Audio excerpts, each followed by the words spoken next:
Bem-vindos a mais uma meditação diária, bem-vindo ao nosso canal da Igreja Toda Graça, nosso ambiente de meditação na Palavra de Deus. Você é o nosso bem-vindo, nosso bem-aventurado está juntamente conosco para mais uma meditação.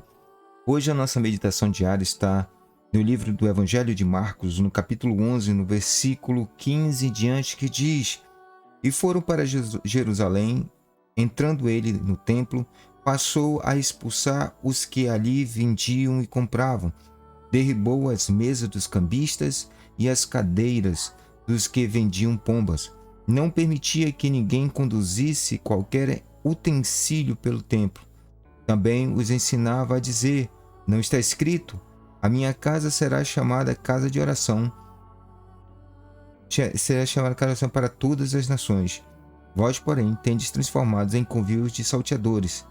E os principais sacerdotes e escribas ouviam estas coisas e procuravam um modo de lhe tirar a vida, pois o temiam, porque toda a multidão se maravilhava de sua doutrina.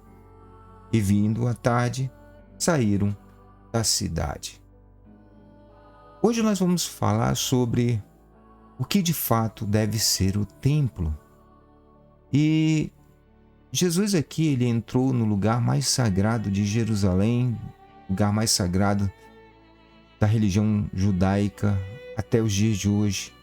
Apesar do templo ter sido destruído no ano 70 pelos romanos, o lugar ainda é venerado pelos judeus como o lugar mais sagrado e é tido como o lugar mais sagrado da cristandade.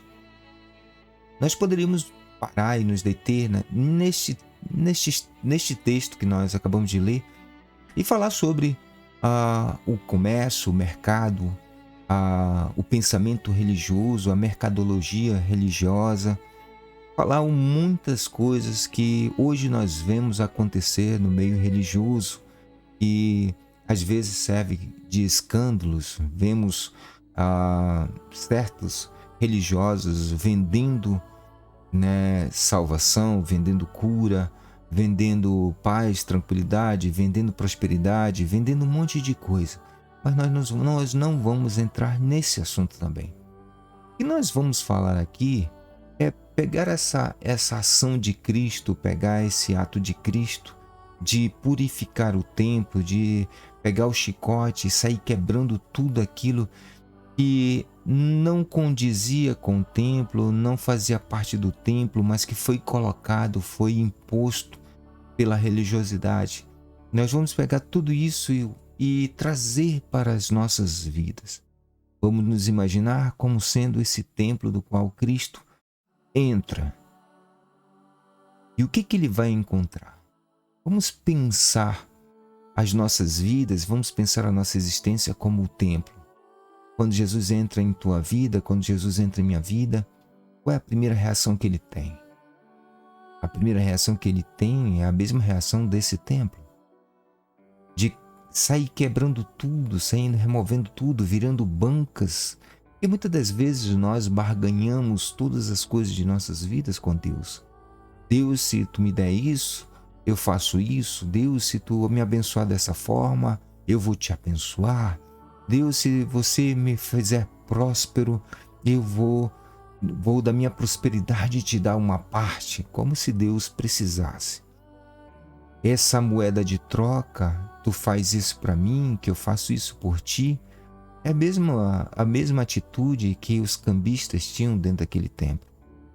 Os animais que ali eram vendidos, como sacrifícios, representam muito bem as nossas ações que nós julgamos ser sacrifícios, julgamos ser ofertas a Deus, julgamos ser qualquer outra coisa menos graça, ação de graça diante de Deus.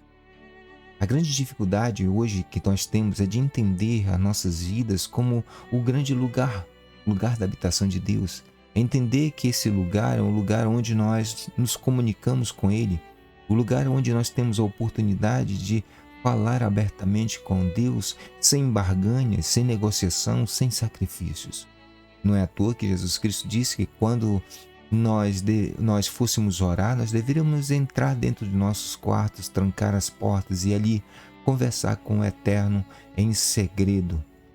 Quando Cristo fala entrar no quarto, Ele está dizendo entrar em si, ir no mais recôndito da nossa existência, do nosso ser e ali conversar com o Eterno.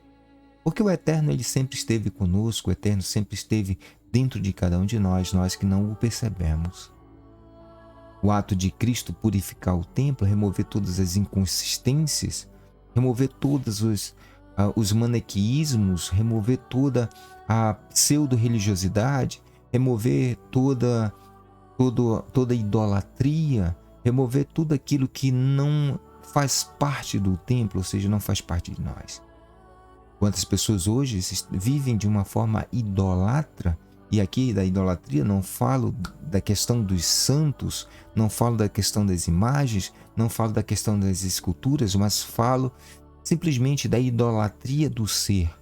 Ou seja, as pessoas idolatram a sua pseudo-santidade, idolatram a sua pseudo-salvação, idolatram a sua pseudo-eternidade. O que Cristo nos ensina em todo instante é viver a vida primeiro.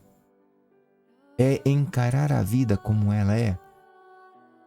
É fazer a reconciliação do mundo consigo mesmo, como Cristo fez. É se reconciliar com este mundo do jeito que ele é. Sem medo, sem pavores, sem angústia, sem sofrimento. Quando Cristo faz a purificação do templo, os religiosos que ali habitavam, e aqui podemos dizer que seja o nosso eu religioso carregado por dogmas, carregado por regras, carregada por estatutos, carregada por tudo quanto nós podemos dizer que talvez seja algo que esteja longe do que Cristo estabelece como viver o Evangelho. E quando Cristo vem nos libertar, remover este fardo, este religioso, essa personalidade religiosa que existe dentro de nós se revolta, fica chateado e tenta de todas as formas matar a Cristo. Mas graças ao bom Deus é que este ser, ele acaba sucumbindo à vontade de Deus que está em Cristo Jesus. E nós passamos a ver claramente qual seja a boa, perfeita e agradável vontade de Deus. Cristo vem quebrar todos os paradigmas da pseudo-religiosidade para nos dar a liberdade de sermos de fato templos do Espírito Santo, templos de Deus, templos da adoração.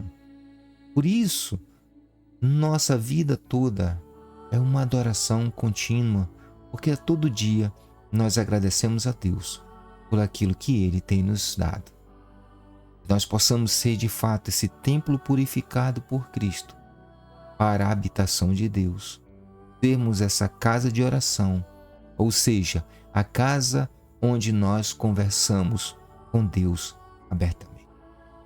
Que nós possamos ter esse entendimento e viver essa graça em todos os momentos de nossas vidas. Que Deus abençoe a todos, fiquem com Deus e até a nossa próxima meditação diária, se Deus assim nos permitir. Até a próxima.